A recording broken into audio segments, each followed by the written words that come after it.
नमस्कार, पुरंदर न्यूज चॅनलतर्फे आपलं सर्वांचं स्वागत आहे। भोर विधानसभा मतदारसंघ आणि पुरंदर विधानसभा मतदारसंघ तसेच भारतीय जनता पार्टी पुणे दक्षिण अशी आज आपणा सर्वांना या ठिकाणी बोलवून पत्रकार परिषद या ठिकाणी आयोजित केलेली आहे। पत्रकार परिषदेचा एक साधारण संदर्भ देत असताना या दोन्ही मतदारसंघामध्ये विशेषतः केंद्र शासनाने आणि राज्य शासनाने जी 2026 जानेवारी 2026 रोजी जी होणारी आंतरराष्ट्रीय सायकल स्पर्धा आहे आणि त्या स्पर्धेच्या निमित्तानं या दोन्ही मतदारसंघातील विशेषतः बराचसा भाग घेतलेला असल्यानं विकास निधी त्या ठिकाणी रस्त्यांच्या कामासाठी टाकलेला असल्यानं या ठिकाणी भोर विधानसभा मतदारसंघाचे माजी आमदार आणि आमच्या भारतीय जनता पार्टीचे जिल्ह्याचे नेते संग्रामदादा थोपटे, त्याचबरोबर पुरंदर विधानसभा मतदारसंघाचे माजी आमदार आणि पुणे जिल्हा दक्षिणचे नेते माजी आमदार संजयजी जगताप, जिल्ह्याचे आमचे विद्यमान अध्यक्ष शेखरजी वडणे, त्याचप्रमाणे सर्व मंडळांचे अध्यक्ष, मग त्याच्यामध्ये पुरंदर पूर्व मंडल संजय काका जगताप निगडे, संजय काका निगडे, माझ्याच मागं वाटलं तुमचं। त्यानंतर या ज्या मंडळामध्ये आज ही पत्रकार परिषद संपन्न होती आहे त्या मंडळाचे अध्यक्ष संतोषजी धावले, जिल्ह्याचे आमचे उपाध्यक्ष जीवनाप्पा कोंडे, त्याचप्रमाणे पुरंदर पश्चिमचे अध्यक्ष संदीपजी कटके, त्याचप्रमाणे आमचे जिल्ह्याचे चिटणीस दीपक तनपुरे, त्यानंतर पुरंदर शहर सासवड शहर आनंदभैया जगताप, आमच्या राज्य परिषदेचे सदस्य शैलेशजी तांदळे, मुळशीचे दोन्ही मंडळांचे अध्यक्ष पूर्व आणि पश्चिम आमचे आप्पा हनुमंतप्पा चव्हाण, त्याचप्रमाणे आमचे मारणे आणि किसान मोर्चाचे अध्यक्ष दिग्विजय काकडे, वेल्हा राजगडचे अध्यक्ष राजूदादा रेणुसे आणि राहिले का पदाधिकारी निलेश कोंडे आमचे सोशल मीडियाचे, त्यानंतर सुनील पांगारे, असे सर्व पदाधिकारी या ठिकाणी या पत्रकार परिषदेच्या निमित्तानं उपस्थित आहेत। आणि या पत्रकार परिषदेला विशेष म्हणजे हा एक मी मागाशीच विचारलं सर की भोर आणि पुरंदर असं कधी पूर्वी एकत्र पत्रकार परिषद झाली आहे का, परंतु असं कधी घडलेलं नाही। आणि आज हा मोठा योग म्हणावा लागेल की तुमचाही समन्वय आमच्या या पत्रकार परिषदेच्या निमित्तानं पत्रकार बांधवांचा सर्व होतोय। मी सर्व पत्रकार बांधवांचं या ठिकाणी पुणे जिल्हा भारतीय जनता पार्टी दक्षिणच्या वतीनं या ठिकाणी स्वागत करतो आणि या पत्रकार परिषदेला आपण आपला सर्वांचा परिचय देऊन या ठिकाणी सुरुवात करूया। प्रथमतः मी माझ्यापासून सुरुवात करतो। मी बाळासाहेब व्यंकटराव गरुड राज्याच्या राज्य परिषदेवर सदस्य म्हणून आहे आणि आता नव्याने माझ्याकडं पुणे जिल्हा सरचिटणीस म्हणून जबाबदारी आहे। मी भोर तालुक्यातील मांबवडे गावचा रहिवासी आहे। गेले अनेक 30-35 वर्षे भारतीय जनता पार्टीचा कार्यकर्ता म्हणून या भागामध्ये काम करतोय।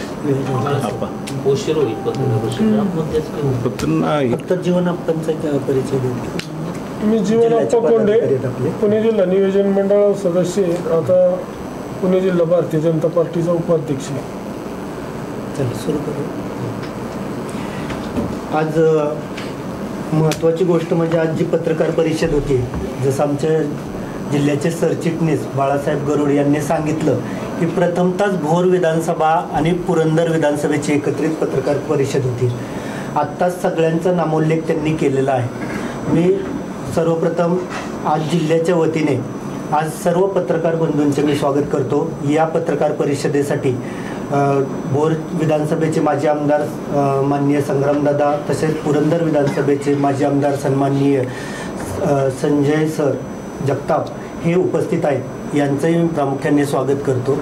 आजची प्रामुख्याने पत्रकार परिषद घेण्यामागचा प्रामुख्याने उद्देश असा होता की आत्ताच आपण पाहिलं असेल की देशाचे लाडके पंतप्रधान नरेंद्रभाई मोदीजी यांच्या खेलो इंडिया या संकल्पनेतून आंतरराष्ट्रीय दर्जाची पुणे ग्रँड चॅलेंज टूर आंतरराष्ट्रीय सायकल स्पर्धा 2026मध्ये आपल्या इथे संपन्न होत आहे. आणि ही स्पर्धा आपल्या विशेषतः आपल्या पुणे जिल्ह्यामध्ये होत असून त्याच्यामध्ये ग्रामीण भागाचा सहभाग खूप मोठ्या प्रमाणावर आहे. त्याच्यामध्ये पाहिलं तर 50 देशांचे स्पर्धक सायकल स्पर्धक आपल्या देशामध्ये येणार आहेत. ही खूप मोठी स्पर्धा आहे. म्हणजे अशी आंतरराष्ट्रीय लेवलची स्पर्धा प्रथमतःच भारतामध्ये होत आहे. याला ऑलिम्पिक दर्जा आहे. आणि याच्यामध्ये जवळजवळ सर्वच देशांचे चॅनल प्रक्षेपण ह्या स्पर्धेचं लाईव्ह प्रक्षेपण जानेवारीमध्ये करणार आहे. तर त्याचा योग म्हणा की आपल्या पुरंदर आणि भोर विधानसभेमध्ये सर्वात जास्त निधी त्याच्यामार्फत आपल्या इथे पडलेला आहे. यामध्ये पाहिलं तर आपल्या ह्या स्पर्धेचं मुख्य कारण जर सांगितलं तर मोदीजींच्या संकल्पनेतून ही जी स्पर्धा होती याच्यामध्ये माननीय आपल्या महाराष्ट्राचे मुख्यमंत्री सन्माननीय देवेंद्रजी फडणवीस साहेब असतील, आपल्या राज्याचे उपमुख्यमंत्री सन्माननीय एकनाथजी शिंदे साहेब असतील, त्याचबरोबर उपमुख्यमंत्री पालकमंत्री सन्माननीय अजितदादा पवार साहेब असतील, यांच्या तसेच आमचे संपर्कमंत्री जिल्ह्याचे संपर्कमंत्री सन्माननीय चंद्रकांतदादा पाटील, आमच्या जिल्ह्याचे समन्वयक सन्माननीय राहुलदादा कुल, आत्ताच नामोल्लेख ज्यांचा केला ते माजी आमदार संग्रामदादा थोपटे, आमचे पुरंदर विधानसभेचे आमदार माजी आमदार सन्माननीय संजयजी जगताप यांच्या माध्यमातून ही स्पर्धा आपण इथे होत आहे. त्यांच्या मार्गदर्शनाखाली हे स्पर्धेचं नियोजन होणार आहे. या स्पर्धेमध्ये आपला जर बघितलं तर ग्रामीण भागातले बरेचसे रस्ते त्याच्यामध्ये आपण घेतलेले आहेत, ज्याच्यामध्ये कालच आपण पाहिलं असेल की निधी मंजूर झालेला आहे. याच्यामध्ये जवळजवळ आज पुरंदरसाठी 114 कोटी तर भोर विधानसभेसाठी 121 कोटी निधी मंजूर रस्ते विकासासाठी झाले. त्याच्यामध्ये 7 मीटरचं सायकल ट्रॅकसाठी जे रस्ते करणार आहेत त्याच्यामध्ये साईड पट्ट्या असतील, दिशादर्शक फलक असतील. याचा फायदा काय तर रोजगार निर्मितीचं महत्त्वाचं साधन ह्याच्यातून होणार आहे. आज आपण आंतरराष्ट्रीय लेवलला पोचल्यामुळे आपले गावं जे ग्रामीण भागातली पर्यटन क्षेत्रामध्ये आपलं भोर विधानसभा असेल किंवा पुरंदर विधानसभेमधली गावं जागतिक पटलावर जाणार आहेत पर्यटनदृष्ट्या. तिथे आपला रोजगार वाढणार आहे. बऱ्याचशा आपल्या युवकांना त्यातून रोजगार मिळणार आहे. जवळजवळ अंदाज आत्ताच अजितदादांची किंवा आपल्या आत्ता पालकमंत्र्यांनी पुण्यात बैठक घेतली, त्यातही आपण पाहिलं की त्यात आपले कलेक्टर साहेबांनी सांगितले की जवळजवळ हजारो कोटीचा रोजगार निर्मिती इथे होऊ शकतो. सन्माननीय मुख्यमंत्री देवेंद्रजी फडणवीस साहेबांचं खूप मोठं स्वप्न आहे की ही स्पर्धा होत असताना आपल्या आंतरराष्ट्रीय लेवलची सर्वात चांगली स्पर्धा ज्या बाकीच्या ठिकाणी होतात, फ्रान्समध्ये होते, इटलीमध्ये होते, त्याच्यापेक्षा चांगल्या दर्जाची स्पर्धा आपल्याला इकडे करायचं असं आपल्या फडणवीस साहेबांचं स्वप्न आहे. त्या दृष्टीने निश्चितच आपले सगळे इथले जे प्रशासकीय लेवलला असेल ते सगळेजण त्या दृष्टीने काम करतच आहेत. पण आपल्या ग्रामीण भागाचा ह्यातून विकास होतोय ही सर्वात मोठी गोष्ट आहे. तर या पत्रकार परिषदेच्या माध्यमातून आम्हाला हाच विषय मांडायचा होता की याच्यातून ग्रामीण भागाचा रस्त्यांचा तर विकास होतोयच आहे, पण ग्रामीण भागातील युवकांना रोजगाराची संधी यातून उपलब्ध होणार आहे.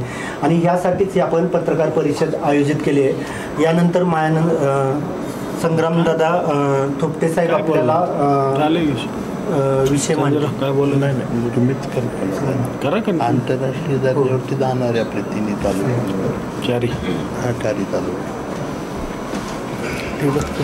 देशाचे मुख्य पंतप्रधान सन्माननीय नरेंद्रजी मोदी साहेब यांच्या शुभ हस्ते होऊ घातलेल्या उद्याच्या जानेवारीमधील सायकल मॅरेथॉन स्पर्धेच्या पार्श्वभूमीवरती या राज्याचे लोकप्रिय मुख्यमंत्री सन्माननीय देवेंद्रजी फडणवीस साहेब, त्याचप्रमाणे दोन्ही उपमुख्यमंत्री आणि राज्य शासन यांच्या मार्फत PWD विभागाच्या अंतर्गत भोर, वेल्हा, मुळशी आणि पुरंदर हवेली या मतदारसंघामधील, विशेष करून भोर आणि पुरंदर हवेली मतदारसंघामधील रस्त्यांच्या विकास कामाच्या निधीबद्दल खरं तर आजची पत्रकार परिषद आपल्याला या ठिकाणी बोलवण्यात आलेली. परिषदेसाठी या ठिकाणी उपस्थित असणारे पुरंदर हवेलीचे लोकप्रिय माजी आमदार सन्माननीय संजयरावजी जगताप, त्याचप्रमाणे जिल्ह्याचे अध्यक्ष शेखरजी वडणे, जिल्ह्याचे सरचिटणीस बाळासाहेबजी गरुड, उपाध्यक्ष जीवनाप्पा कोंडे, त्याचप्रमाणे राज्य परिषदेचे सदस्य श्री तांदळे, उपस्थित असणारे सर्व या दक्षिण विभागातील विविध तालुक्यांचे मंडलचे सर्व मंडल प्रमुख, उपस्थित सर्व पत्रकार बंधू आणि भगिनी. खरं तर ही पत्रकार परिषद अगोदर होणं गरजेची होती, परंतु याबद्दलचा विस्तृत आराखडा, विस्तृत माहिती त्या ठिकाणी शासन स्तरावर उपलब्ध होत होती आणि त्या उपलब्धतेनुसार, उपलब्ध झालेल्या माहितीनुसारच आपल्याला त्याची संपूर्णतः माहिती देता येईल. खऱ्या अर्थानं त्यासाठी ही पत्रकार परिषद थोडीशी उशीर त्या ठिकाणी झालेला. आजच्या पत्रकार परिषदेचा मुख्य विषय असा आहे की उद्याच्या जानेवारी महिन्यामध्ये खेलो इंडियाच्या धर्तीवर राज्य शासनाच्या वतीनं एक आंतरराष्ट्रीय मॅरेथॉन स्पर्धा ती आयोजित केली. त्या स्पर्धेमध्ये जवळपास 50 देशाहून अधिक देशांचे स्पर्धक यामध्ये सहभागी होणार. आणि मग आपल्याला आठवत असेल, बालेवाडी हिंजवडी म्हाळुंगे स्टेडियमची ज्या वेळेला निर्मिती झाली त्यावेळेला मोठ्या पद्धतीच्या स्पर्धा या ठिकाणी पुणे जिल्ह्यामध्ये, पुणे शहरामध्ये म्हणजे म्हाळुंगे, बालेवाडी या ठिकाणी घेण्यात आलेल्या होत्या. आणि त्यावेळेची तशी पूर्वतयारी म्हणून त्यावेळेच्या असणारे सर्व परिसरामधील रस्ते असतील, त्याचप्रमाणे अनेक शासकीय योजनांच्या माध्यमातून केलेल्या सुविधा असतील, एक प्रकारे संपूर्ण आंतरराष्ट्रीय दर्जाची ती स्पर्धा त्या ठिकाणी होत असल्यामुळं त्याकरताची शासनाने देखील चांगल्या पद्धतीची तयारी केली होती. आणि त्याच धर्तीवरती आज देखील शासन स्तरावरून ही तयारी त्या ठिकाणी सुरू आहे. राज्याचे लोकप्रिय मुख्यमंत्री सन्माननीय देवेंद्रजी फडणवीस साहेब यांनी सूचना केल्याप्रमाणे पुरंदर आणि भोर विधानसभा मतदारसंघामध्ये या सायकल ट्रॅकच्या माध्यमातून त्याची निर्मिती करण्याचं, म्हणजे विशेष वेगळा सायकल ट्रॅक नाही, जे रस्ते आहेत त्याचे रुंदीकरण 7 मीटरपर्यंत करण्याच्या संदर्भामध्ये जिथं जशी जागा उपलब्ध असेल तिथं 5.5 मीटरचे असे उपलब्ध करण्याच्या संदर्भामध्ये सूचना दिल्यात. आणि त्या पद्धतीचं सार्वजनिक बांधकाम विभागानं अंदाजपत्रक त्या ठिकाणी तयार केले आणि त्याचं टेंडर देखील या ठिकाणी निविदा प्रक्रिया त्या ठिकाणी सुरू झालेली आहे. जवळपास भोर विधानसभा मतदारसंघामध्ये 121 कोटी आणि पुरंदर विधानसभा मतदारसंघामध्ये 114 कोटी रुपये या निधीच्या माध्यमातून रस्त्याची कामं पाऊसकाळ संपल्यानंतर त्या ठिकाणी तात्काळ सुरू झालेली आपल्याला दिसतील. मध्यंतरी थोडंसं यामध्ये काही लोकांनी पत्रकार परिषदा घेतल्या, त्यामध्ये देखील त्यांनी ही माहिती देण्याचा प्रयत्न केला, परंतु खरं तर माननीय मुख्यमंत्री देवेंद्रजी फडणवीस साहेब यांच्या संकल्पनेमधून, विशेष करून पुणे जिल्ह्यामधला पुरंदर असेल, त्याचप्रमाणे भोर विधानसभा मतदारसंघ असेल, यामधील विशेष रस्त्यांची कामं सुचवण्याकरता माननीय फडणवीस साहेबांनी या ठिकाणी विशेषतः प्रामुख्याने भूमिका बजावलेली आहे. मी मुद्दाहून आपल्याला या ठिकाणी विशद करू इच्छितो. या ठिकाणी पुरंदर हवेलीचे सन्माननीय माजी आमदार या ठिकाणी संजयराव सर जगताप या ठिकाणी उपस्थित आहेत. एकंदरीत सांगण्याचं कारण म्हणजे पुणे शहराच्या भोवताली असणारी ही जे काय तालुके आहेत त्यामध्ये विशेष म्हणजे मुळशी तालुका, वेल्हा तालुका, भोर तालुका आणि पुरंदर तालुका, त्यातला काही सायकल ट्रॅकचा भाग हा सुद्धा मावळ तालुक्यामधून सुद्धा त्या ठिकाणी गेलेला आहे. म्हणजे साधारणतः PMRDची हद्द असेल, पुणे महानगरपालिकेची हद्द असेल, त्याचप्रमाणे PWD म्हणजे रिजनल प्लॅनिंग अथॉरिटीमधला जो काही भाग असेल, टाउन प्लॅनिंगचा काही भाग असेल, अशा वेगवेगळ्या भागामधून या सायकल स्पर्धा त्या ठिकाणी जाणार आहेत. निश्चितच या स्पर्धेमुळं एक चांगलं रोजगाराचं माध्यम ह्या चारही तालुक्यांमध्ये या ठिकाणी उपलब्ध होईल अशी परिस्थिती आहे. आता हजारो कोटी होतील का किती कोटी होतील यापेक्षा आत्ताच्या सद्य परिस्थितीमध्ये सायकलची स्पर्धा असल्यानंतर जे पर्यटक त्या ठिकाणी येतील, त्याचबरोबरनं आंतरराष्ट्रीय स्तरावरून जे काही स्पर्धक येतील, त्यामध्ये हॉटेल व्यवसाय असतील किंवा या ठिकाणचं ट्रॅव्हलिंग असेल किंवा या परिसरामधल्या सर्वच रोजगाराच्या संबंधित असणाऱ्या बाबी असतील, त्यामध्ये विशेष करून एक चांगल्या पद्धतीचा प्रतिसाद आपल्याला भविष्यकाळात पाहायला मिळेल. आणि म्हणून मी माननीय मुख्यमंत्री सन्माननीय देवेंद्रजी फडणवीस साहेब, त्याचप्रमाणे राज्याचे दोन्ही उपमुख्यमंत्री, त्याचप्रमाणे या पुणे जिल्ह्याचे पालकमंत्री माननीय चंद्रकांतदादा पाटील साहेब यांचं विशेष करून त्या ठिकाणी मनापासूनचा आभार मानतो. बोला. बोलले प्रश्न त्यांना काही प्रत्येक तालुक्याने हे वेगवेगळी परिस्थिती आहे. आता साधारणतः स्टेज 1मध्ये पुरंदर, राजगड आणि हवेली याकरता जवळपास 109 किलोमीटरचा ट्रॅक आहे. हां, पुरंदर आहे त्यामध्ये ट्रॅक आहेत, चार ट्रॅक आहेत. त्यामध्ये स्टार्ट झाला आहे तो गोळीबार मैदानामध्ये. गोळीबार मैदानावरून कोंडवा, येवलेवाडी, भिवरी, चांबळी, कोडीत, नारायणपूर, चिवेवाडी, केतकावळे, नंतर पुणे जिल्ह्यात भोर तालुक्याच्या हद्दीत सुरू होतं कापूरवळ देवळ्यापासून.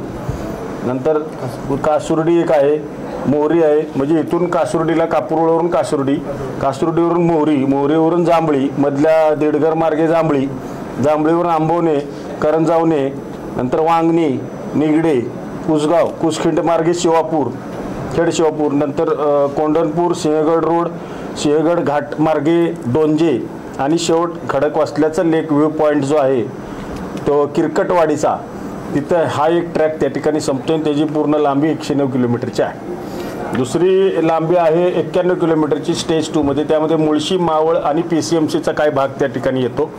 त्यामधल्या सुरुवात ही त्या ठिकाणी श्री बापूजी बुवा मंदिर, जे काही मानच्या मागच्या बाजूला ज्या ठिकाणी बापूजी बुवा मंदिर आहे मुळशी तालुक्यामध्ये, तिथून सुरुवात होती. तिथून नंतर आंबडवेट गाव जे आहे तिथली जी कमान आहे, म्हणजे आंबरवेटची जी कमान आहे तिथून पौडवरून चाले, नंतर नाणेगाव नंतर हडशी नंतर जवण, त्याचप्रमाणे परत मावळ तालुक्याची हद्द सुरू होते. तिकोने जवणपासनं साधारणतः काले आणि थुगाव, शिवणे, डोणे, सावले चौक, त्याचप्रमाणे आढळे, बुद्रुक असा साधारणतः हा ट्रॅक जाऊन नेरे मार्गे, मारुंजी मार्गे परत मुळशीमध्ये येतो आणि PCMCच्या हद्दीत येऊन परत मारुंजीत येतो. म्हणजे चांदखेड मार्गे परत नेरे मारुंजी, नंतर हिंजवडीमधला तिथला लक्ष्मी चौक, भूमकर चौक, डांगे चौक आणि संत नामदेव महाराज चौक, इथं हा शेवट त्या ठिकाणी दुसऱ्या फेजचा होते. त्याची साधारणतः लांबी 91.8 म्हणजे साधारणतः 92 किलोमीटरची लांबी ही दुसऱ्या फेजमधली आहे. तिसरा जो फेज आहे तो एकूण 99.15 म्हणजे 99 किलोमीटरचा तिसरा फेज त्या ठिकाणी आहे. त्यामध्ये पुणे, हवेली आणि PCMC असा तिन्हीचा भाग त्या ठिकाणी येतोय. त्याची सुरुवात त्या ठिकाणी झालेली आहे राधा चौकामध्ये. त्यानंतर तिथून सुरुवात होते ती NCL ग्राउंड असेल, परत युनिव्हर्सिटी चौक असेल, राजीव गांधी ब्रिज असेल, नंतर रक्षक चौक असेल, केळेवाडी चौक असेल, डांगे चौक असेल, संत तुकाराम महाराज ब्रिज असेल, स्वामी विवेकानंद चौक असेल, भक्तिशक्ती चौक असेल, त्रिवेणी नगर चौक असेल. म्हणजे ही साधारणतः PCMC मधली गाव आहे, भाग आहे. तिथून परत असा राऊंड मारून सिल्वर चौक असेल, स्पाईन चौक असेल, अशा इंद्रायणी चौक असेल, टाटा सर्कल असेल, असा फिरून परत एम्पायर इस्टेट मार्गे, तापकीर चौक मार्गे परत हा त्या ठिकाणी फर्ग्युसन कॉलेज रोडला त्या ठिकाणी आलेला आहे. फर्ग्युसन कॉलेज रोडवरनं परत नळस्टॉप असेल, नंतर भेलके चौक असेल, असा फिरून म्हणजे पुणे शहरामधल्या बऱ्यापैकी Shaniwarwada, seven love Chowk, turf club, national water memorial, त्याचप्रमाणे असा करत साधू वासवणे चौक करत फिरत हा सहकार संकुलामार्फत FC रोडवरून परत शेवट FC रोडला याचा शेवट होतो. साधारणतः हा 99 किलोमीटरचा आहे. बऱ्यापैकी शहरामध्ये या ट्रॅक त्या ठिकाणी फिरवल्या असल्यामुळे शहरामध्ये याचा बऱ्यापैकी ती स्पर्धा होणार आहे. आणि चौथा फेज आहे साधारणतः 137 किलोमीटरचा. तो फेज आहे साधारणतः पुरंदर आणि बारामती तालुक्यामधला. त्याच्यामध्ये सुरुवात झालेली आहे सासवडमधून, सासवड नंतर सुप्यावरनं साधारणतः काळदरी, नंतर काळदरीवरनं माहूर खिंडीतनं परिंचे, वाल्ले, पिसुर्टी, नंतर नीरा, नंतर मोरगाव मुर्टी, नंतर असं मोरगाव मुर्टी करून जळगावकडे पठार, तिथून हा जातोय साधारणतः पिंपळीकडे जातो, पिंपळीवरनं शेवट हा एंड होतो वंजारवाडीला. साधारणतः असा हा पुरंदर आणि बारामती असा 137 किलोमीटरचा हा लांबीचा हा ट्रॅक, असे 4 ट्रॅकमधून 4 स्टेज अशा स्पर्धेच्या केलेल्या आहेत. म्हणजे आता हे सांगण्याचं तात्पर्य की ह्याच्या आजूबाजूच्या परिसरामधले बहुतेक पर्यटक या स्पर्धेच्या निमित्तानं त्या ठिकाणी येतील. पुणे आणि पुण्याच्या बाहेरून सुद्धा येणारे महाराष्ट्र आणि महाराष्ट्रात व्यतिरिक्त देशभरामधनं आंतरराष्ट्रीय स्तरावरचे सर्व स्पर्धक या ठिकाणी येणार आहेत. त्यामुळे एक चांगल्या पद्धतीचा रोजगार सुद्धा या निमित्तानं उपलब्ध होणार आहे. काय बोलायचं अजून? आता तुम्ही प्रश्न विचारा म्हणजे काय असतील तर मग अध्यक्ष आणि संग्राम आपण उत्तर देऊ ना डायरेक्ट प्रश्नांचं. ही ना PDF पाठवली चालेल का सगळ्यांनी? काय विचारायचं? डिजिटल फोटो देता येतील ना ट्रॅक? नाही, जसे अंदाजपत्रक त्या पद्धतीने केलेली आहेत. या ठिकाणी जसं PWD खात्याच्या मार्फत अंदाजपत्रक केली, ज्या ठिकाणी जास्त दलदलीचा भाग आहे, कायमस्वरूपी पाणी साठतंय किंवा डांबरीकरण करून सुद्धा ते वारंवार खराब होते, अशा पोर्शनमध्ये कॉन्क्रिटीकरणाचा फेज घेतलेला आहे. सरसकट असं कॉन्क्रिटीकरण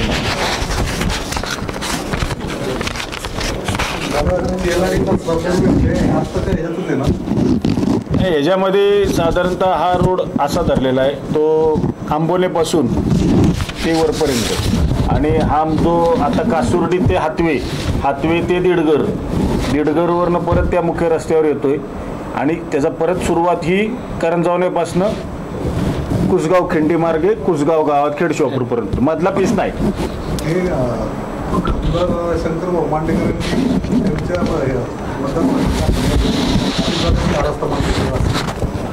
आता त्यांना काय माहिती असेल तर मला माहीत नाही.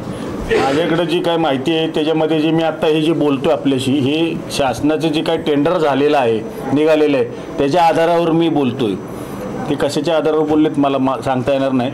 आणि राज्याचे मुख्यमंत्री महोदयांनी या ठिकाणी या सूचना दिलेल्या आहेत.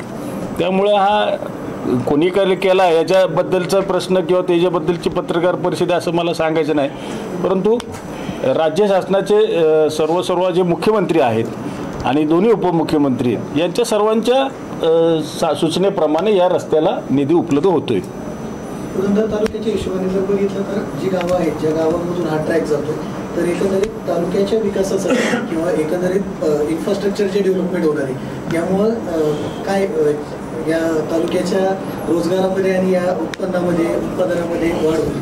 आज जर आपण बघितलं, देशाचे आदरणीय लाडके पंतप्रधान नरेंद्रभाईंच्या माध्यमातून खेलो इंडियाच्या संकल्पनेतून हा इंटरनॅशनल मॅरेथॉन आपल्याकडे होती.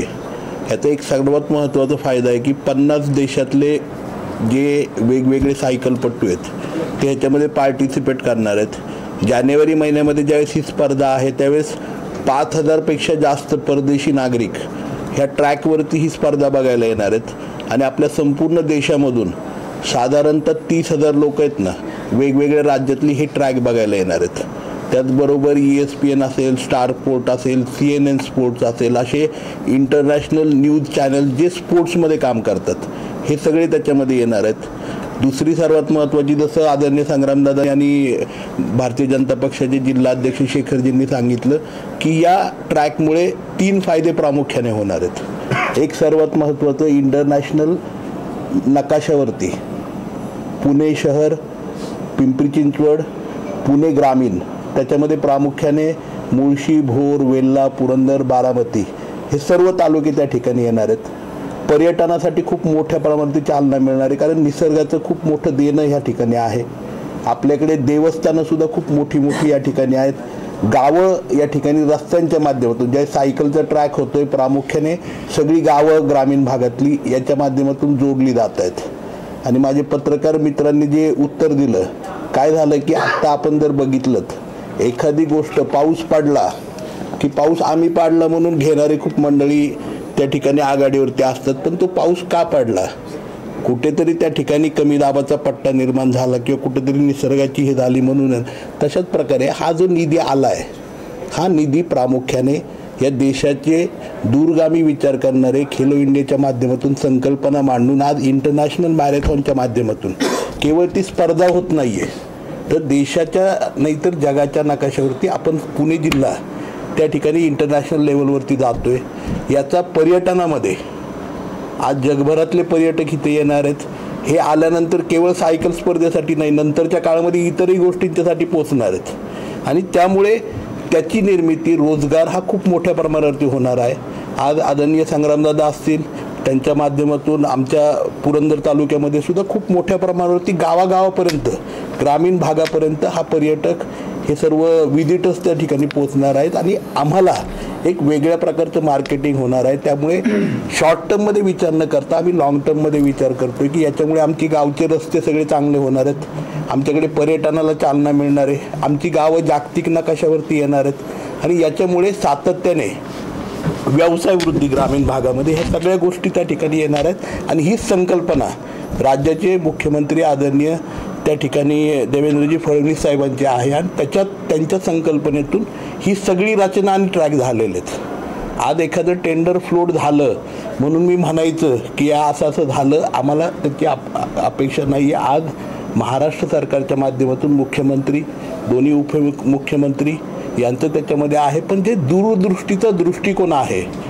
तो या देशाचे लाडके पंतप्रधान आदरणीय नरेंद्रजी मोदी साहेबांचा आहे. आणि मला निश्चितपणे वाटतं मी असेल संग्रामदादा असतील आणि आमचे सर्वच भारतीय जनता पक्ष परिवाराच्या सर्व सदस्यांना वाटतं की हा दूरगामी विकासासाठी पुणे जिल्ह्याच्या ग्रामीण भागाच्या खूप चांगला एक दृष्टिकोन आम्हाला त्या ठिकाणी मिळणार आहे. आज सायकलचे ट्रॅक त्या ठिकाणी होतात, उद्याच्या काळामध्ये मोटो रेस स्पर्धा आज देशामध्ये नाही तर पश्चिम एशियामध्ये आज सगळ्यात जास्त ऑटोमोटिव्ह कंपन्या ह्या पुणे जिल्ह्यामध्ये आहेत. उद्या सायकल ट्रॅक झाला आहे, उद्या ऑटोमोटिव्हच्या रेसेस पण त्या ठिकाणी होऊ शकतील ज्याने आणखी आम्ही नकाशावरती येऊ आणि अशा प्रकारे रोजगार निर्मिती होईल. त्यामुळे मला निश्चितपणे खूप मनापासून या ठिकाणी देशाचे पंतप्रधानांचंही मनापासून आभार मानायचे की पुणे जिल्ह्याची निवड त्यांनी केली.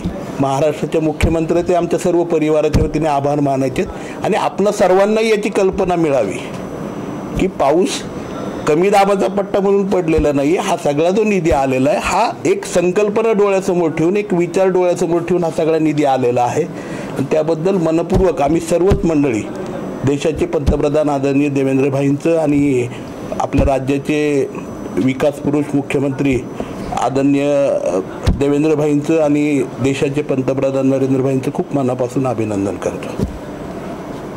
दादा आम्हाला पण सर्व पत्रकारांना खूप आनंद होतोय की आपल्या भागामध्ये अशा प्रकारची आंतरराष्ट्रीय स्पर्धा होती आहे त्या निमित्ताने रस्ते पण होत आहेत.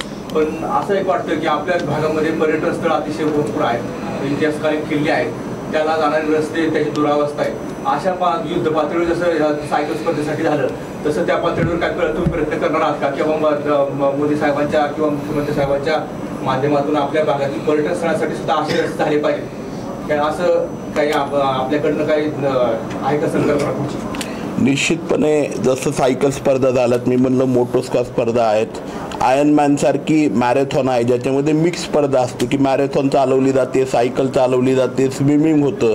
आज अख्ख्या 6 जिल्ह्यांना मला वाटतं पाणी द्यायचं काम हे बोरवेलला मुळशी त्या ठिकाणी बरोबर की नाही करतं.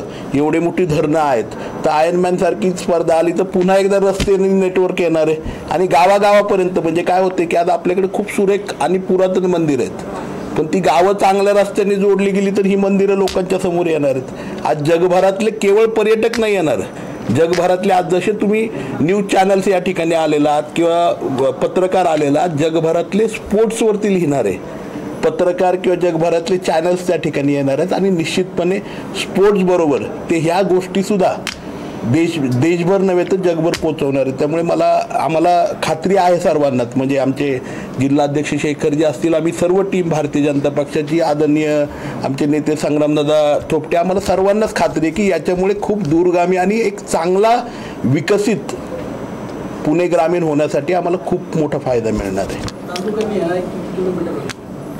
नाही आता तालुका निहाय मी आपल्याला फेजचे सांगितले 4 फेज त्याच्यामध्ये टेंडर हे फेजनुसार काढले. नाही आता तालुका न्याय काढू शकतो आपण, फक्त आता आमच्याकडे रक्कम आम्ही फक्त तालुका न्याय काढलेली आहे. त्याची किलोमीटरची माहिती तुम्हाला आम्ही देतो. एकूण 426 किलोमीटर, एकूण 426 आहे. त्याच्यामध्ये 5 तालुके आहेत. मी सांगतो ना तसं, त्या हद्दप्रमाणे रस्त्याची लांबी काढून द्यावी लागेल, ती काढून देऊ. प्रश्न तुमचा जो विचारलेला होता, खरं तर आपल्याला ज्ञात आहे की आत्ताच्या मधल्या झालेल्या युनेस्कोच्या यादीमध्ये राजगड किल्ल्याचा समावेश त्या ठिकाणी झाला. आणि खरं तर हे मागपासून त्या ठिकाणी त्याच्याबद्दलचा पाठपुरावा होता. आता ती यादी डिक्लेअर झाली, त्यानुसार फायनल पण झालं. आणि विशेष म्हणजे जी आपली सगळ्यांची मागणी होती की वेल्हे तालुक्याचं नामकरण राजगड करावं, त्याबद्दल राज्य शासनानं पूर्वी त्या ठिकाणी कॅबिनेट मंत्रिमंडळामध्ये निर्णय घेतला होता. परंतु अंतिम गॅजेट जे त्या ठिकाणी केंद्र सरकारचं निघणं बाकी होतं, ते मागच्या काही दिवसापूर्वी त्या ठिकाणी निघालेलं आहे. आणि त्याबद्दल देखील माननीय पंतप्रधान साहेबांचं मी त्या ठिकाणी आभार मानतोय. खरं तर युनेस्कोच्या यादीमध्ये राजगड किल्ल्याचा समावेश झाल्यामुळंच ऑटोमॅटिकच त्या किल्ल्याकडे जाणाऱ्या रस्त्यांची सुद्धा मजबूतीकरण हे भविष्यकाळात करणं क्रमप्राप्त आहे.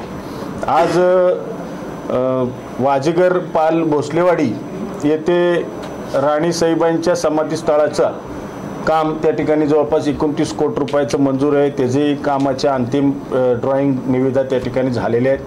साधारणतः तीही काम दिवाळीमध्ये सुरू होईल.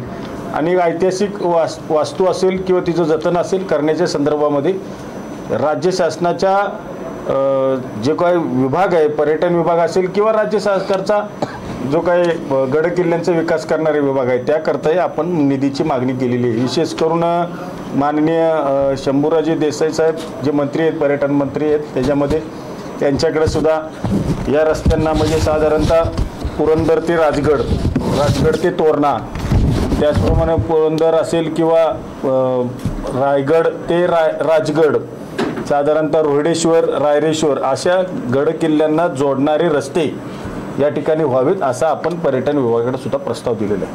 त्यामध्ये आता राज्य सरकारकडून थेट पर्यटन विभागामधून सुद्धा काही निधी मंजूर होईल आणि जिल्हा नियोजन समितीमध्ये सुद्धा पर्यटन विभागाच्या अंतर्गत सुद्धा काही निधीची मागणी आपण केलेली दोन्ही ठिकाणाच्या हेडमधून केलेली आहे. जे कसं आहे, आंतरराष्ट्रीय पत्रकार आपल्याकडे येणार आहेत, ज्यावेळेस ते ह्या ट्रॅकला फिरणार आहेत, त्याच्या ट्रॅकच्या आसपास पण फिरणार आहेत, म्हणजे हातीवरून आले ते तांबडला पण जाणार आहेत त्यावेळेस. मग जर ते त्याच्या जवळपासचे रस्ते जरी तर आपल्या माध्यमातून झटकेपट झाले तर फरक येते.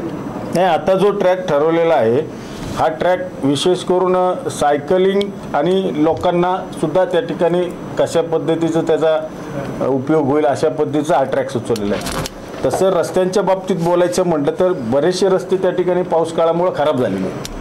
बऱ्याचशा रस्त्याला निधी उपलब्ध करावा लागणार आहेच, पण आता सायकल ट्रॅकच्या माध्यमातून ह्या बऱ्यापैकी लांबीचे रस्ते हे चांगले दर्जात्मक त्या ठिकाणी होत आहेत. या व्यतिरिक्त माननीय मंत्री शिवेंद्रराजे भोसले साहेब यांच्याकडे सुद्धा मी पत्रव्यवहार केलेला आहे आणि भोर विधानसभा मतदारसंघातील रस्त्यांच्या बाबतीतला विशेषतः जरूर निधी उद्याच्या डिसेंबरच्या येणाऱ्या अर्थसंकल्पामध्ये मंजूर करावा अशा पद्धतीची मागणी आमची केली आहे. सर, पुरंदर आणि भोरला जोडणारा जो महत्त्वाचा घाट आहे ज्याचा उल्लेख आता त्या ट्रॅकमध्ये आहे, चिवेवाडी घाट, तुम्ही बरेच दिवसांपासून त्याचा फॉलोअप घेत होता. वन विभागामुळे त्याचं जे विस्तारीकरण किंवा रुंदीकरण होतं ते थांबलेलं होतं. तर आता ह्या ट्रॅकमध्ये मग ती अडचण दूर होऊन तो जो घाट आहे त्याचं रुंदीकरण होईल. जो पूर्वीचा रोड आहे 1985 पूर्वीचा, त्याचं आता काम पूर्ण करून घेतलेलं आहे. त्यामुळे मला नाही वाटत ह्याच्यात काही अडचण येईल. फक्त त्या रुंदीकरणाला फॉरेस्टनी परवानगी दिली नाही, परंतु आहे तो घाट आता व्यवस्थित आहे त्याच्यासाठी. आता ह्या ट्रॅकच्या माध्यमातून त्याला अजून वाढवण्याचं नाही. जिथं वनविभागाची हद्द आहे ती हद्द त्या ठिकाणी कायम ठेवून जो रस्ता आहे तो त्या ठिकाणी करण्यात येणार आहे. उर्वरित ठिकाणी जिथं हरकत नसेल त्या ठिकाणी 5.5 मीटर, परिणामी काही ठिकाणी 7 मीटर असे सुद्धा लांबीचा रस्ता याच्यात करणार. संपूर्ण दरीच्या बाजूने बघितलं तुम्ही बरीच पडलेली किंवा झालेली त्यामध्ये संपूर्ण संरक्षण कठडा वगैरे ते आता बॅरिकेड आणि हे सगळे तुम्ही जे म्हणताय ते त्याच्यात अंतर्भूत होईल. दिशादर्शक फलक, बॅरिकेड किंवा काही ठिकाणी दगड बांधकामाची भिंत असेल त्या सुद्धा होतील, संरक्षण कठडे हे सगळं होईल. फक्त वन विभागाच्या हद्दीत वन विभागाच्या परवानगीशिवाय करता येणार नाही, त्यामुळेच ते रखडलेले आहे. आता कामाचा दर्जा कसा असेल? कामाचा दर्जा निश्चित डांबरीकरणाचा पृष्ठभाग आहे. काही ठिकाणी कॉन्क्रिटीकरण असेल, जिथं अतिशय दलदल किंवा पाणी साठतं अशा ठिकाणी कॉन्क्रिटीकरणाचा सुद्धा समावेश अंदाजपत्रकात केलेला आहे. काही ठिकाणी जिथं मोऱ्यांची नव्यानं आवश्यकता असेल, काही ठिकाणच्या ओढ्यांवरती ब्रिजेस असतील, या सगळ्यांचा अंतर्भाव या अंदाजपत्रकामध्ये केलेला आहे.